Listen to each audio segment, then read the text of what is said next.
मैं बहुत अच्छा हूँ और आपका बहुत बहुत धन्यवाद।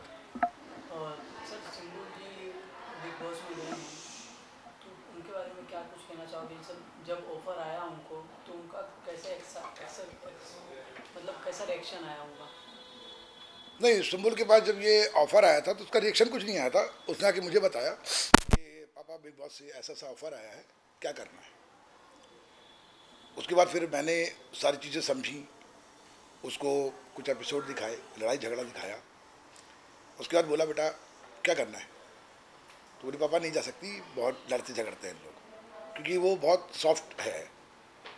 फिर मैंने उसको समझाया, एक कविता भी उसको सुनाई, दी उसको, उसने पढ़ी उसको, तब उसको भी लगा कि हाँ बात सही बोल रहे हैं पापा। देन उसने एग्री किया।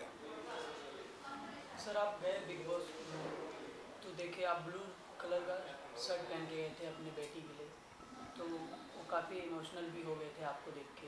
उसके बारे में क्या कहना चाहोगे? दरअसल क्या कि बचपन से वो मेरे साथ है और मैं सिंगल पेरेंट हूँ, उसकी माँ नहीं है, और हम लोग बहुत छोटे शहर कटनी को बिलोंग करते हैं। तो बचपन से ही उसने मुझ में सारे रिश्ते देखे, चाहे माँ का हो, चाहे बाप का हो, चाहे भाई का हो, चाहे बहन का हो, दोस्त का हो, सहेली का हो, गाइड का हो, चाहे एक टीचर का हो। तो सारे रिश्ते मुझे भी देखती, जेंडर न्यूट्रल थी वो, उसको स्पर्श का एहसास नहीं है, उसको सारे स्पर्श एक ही लगते हैं। और उसके बाद जब फिक्शन शो करने लगे, वहाँ पे भी सारे लोग उसको बहुत अच्छे मिले, पॉजिटिव मिले। और जब इमली किया, इमली के बाद अचानक उसको इतना फेम मिल गया कि अच्छे बड़े बड़े प्रोजेक्ट मेरे पास आने लगे, जो अमूमन 18 साल की लड़की को इतना फेम या इतना वो मिलता नहीं है, वो उसको मिल गया। तो मैं थोड़ा सा डर गया। मैं डर इस बात से लिए गया कि मैं सुम्बुल का नेचर बहुत अच्छे से जानता, जिस तरह से मैंने उसकी परवरिश की थी, वह बहुत प्योर सोल की लड़की है। उसके दिमाग में अभी निगेटिविटी नाम की कोई चीज़ ही नहीं है, ना उसने कुछ देखा है आज तक निगेटिव। तो मैं डर इसी बात से किया था कि अगर बाई द वे कभी ज़िंदगी में कोई ऐसी निगेटिविटी इसके सामने आई, या कभी किसी बंदे ने या बंदी ने इसके साथ कुछ ऐसा किया जिससे ये हर्ट हुई, तो शायद ये टूट जाएगी, क्योंकि आज तक इसने कभी ऐसा कुछ देखा नहीं। और मेरी बेटी मेरी जान है, और मैं अपनी बेटी को कभी टूटे हुए नहीं देख सकता। तो जब बिग बॉस का ऑफर आया ना, तो मुझे लगा कि इससे बढ़िया अपॉर्चुनिटी कुछ नहीं हो सकती बेटी को सिखाने की, क्योंकि बिग बॉस एक शो नहीं है, एक यूनिवर्सिटी है, जहाँ पे आप 4 महीने के लिए 15-16 अनजान लोगों के साथ रहते हो। सारे अलग अलग रीजन के, अलग अलग नेचर के हैं, सबकी फील्ड अलग है, सोच अलग है, और सब एक ट्रॉफी को जीतने के लिए भाग रहे हैं, और लास्ट में मिलना एक को है। तो उसको पाने के लिए किसी भी हद तक कोई भी जा सकता है, कोई किसी को धक्का मारेगा, कोई किसी की टांग खींचेगा, कोई किसी को कुछ भी करेगा। तो मेरे को लगा कि इससे अच्छी कोई जगह नहीं हो सकती इसको सिखाने की, तो उसको मैंने वहाँ पे भेजा। और आज मुझे लग रहा है कि मेरा जो फैसला था वो बिल्कुल सही था। सिंबुल काफ़ी नरम दिल की हैं।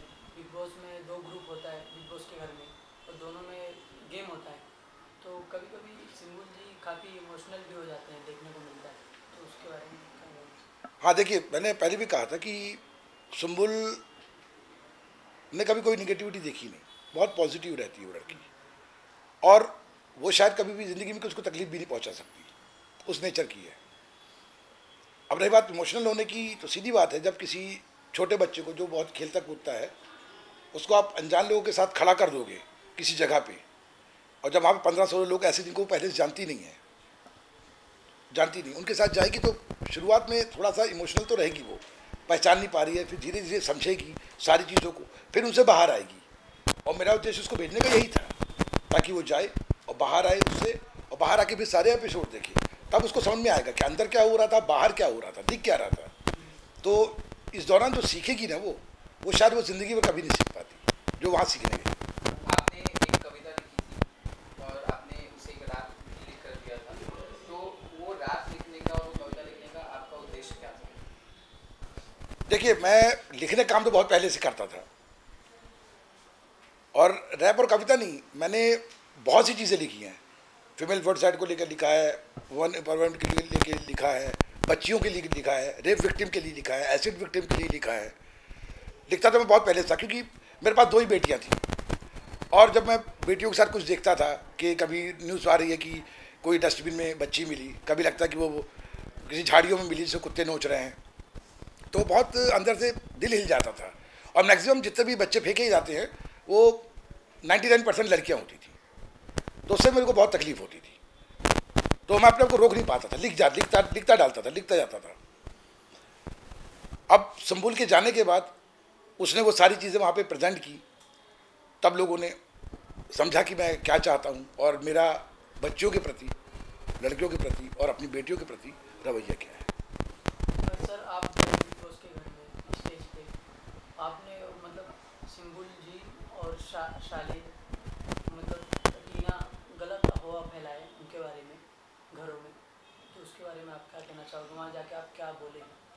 देखिए, वहाँ पे मेरे जाने का उद्देश्य सिर्फ एक था कि सुंबुल के जाने के बाद सुंबुल से, चूँकि शालीन भी हमारे ही शहर का है, तो उसको चूँकि आदत थी बाप के साथ रहने की, हमेशा जहाँ भी फिक्शन शो में भी रही तो किसी न किसी के साथ अटैच रही, वो जुड़ी रही वो, तो वैसे ही वहाँ पे उसको लगा कि मेरे शहर का बंदा है, तो वो उसके साथ अटैच हो गई। और शालीन ने भी उसको बहुत क्लियरली सारी चीज़ें कही थी। लेकिन हुआ ये कि बाकी लोगों के बीच में जो नैरेटिव फैला, जिस तरह से बिचिंग हुई, अफवाहें बताई गई, ऐसा ऐसा ऐसा हुआ, उससे क्या हुआ कि गलत नैरेटिव सेट हुआ, सुंबुल की इमेज डैमेज होने लगी। और मुझे भी काफ़ी लोगों के मैसेज आने लगे कि आपने इतनी छोटी बेटी को नहीं भेजना चाहिए। मेरा जो उद्देश्य था बहुत क्लियर था उसके लिए मैं, और मुझे भी लगने लगा कि हाँ यार ये तो कुछ प्रॉब्लम हो रही है।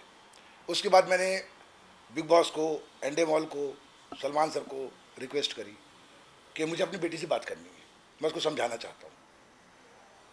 और ऐसा वो होता नहीं है, कोई चैनल अपनी जो नीति है उसको बदलता नहीं है। लेकिन मैं उनको धन्यवाद देना चाहूँगा कि वो भी समझ रहे थे कि एक छोटी बेटी है, छोटी बच्ची है, इसको समझाना बहुत ज़रूरी है। वो चाहते तो मेरी टेलीफोन पे बात करा सकते थे, मैं उसको कान में समझा देता बेटा ऐसा ऐसा करना है, लेकिन उन्होंने कहा कि हम फेयर खेलेंगे, आप सबके सामने आइए, सबके सामने बात करिए।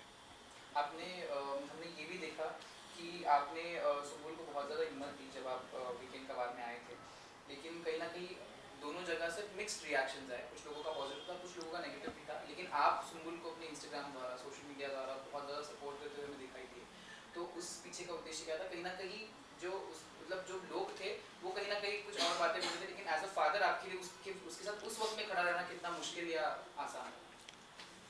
देखिए, मुझे जब मैं वहाँ पे गया, क्योंकि उससे पहले काफ़ी माहौल ख़राब हो चुका था, बाकी लोग बहुत इसकी इमेज को लेकर बात कर रहे थे, तो मेरा जाना भी ज़रूरी था वहाँ पे। और जाकर मैंने वहाँ पे जिस तरह से समझाया कि तुम्हारे चारों तरफ जो हो रहा है, जो तुम्हें दिख नहीं रहा है, और क्या क्या चीज़ें हो रही हैं, और उसके बाद कौन क्या कर रहा है, ये भी मैंने बताया। कई लोगों की तारीफ भी करी मैंने। उस दिन मैंने सुंबुल को बहुत बड़ा हथियार दिया था। अगर सुंबुल की जगह कोई और लड़की होती तो इतना बड़ा विक्टिम कार्ड खेलती उस दिन कि पूरे देश की, पूरे जो लोग हैं बिग बॉस देखते हैं, उनकी सिंपैथी उसके साथ होती और वो बिग बॉस उसी दिन जीत जाते। लेकिन इसके बदले में होता क्या, दो लोग नेशनल खलनायक बन जाते।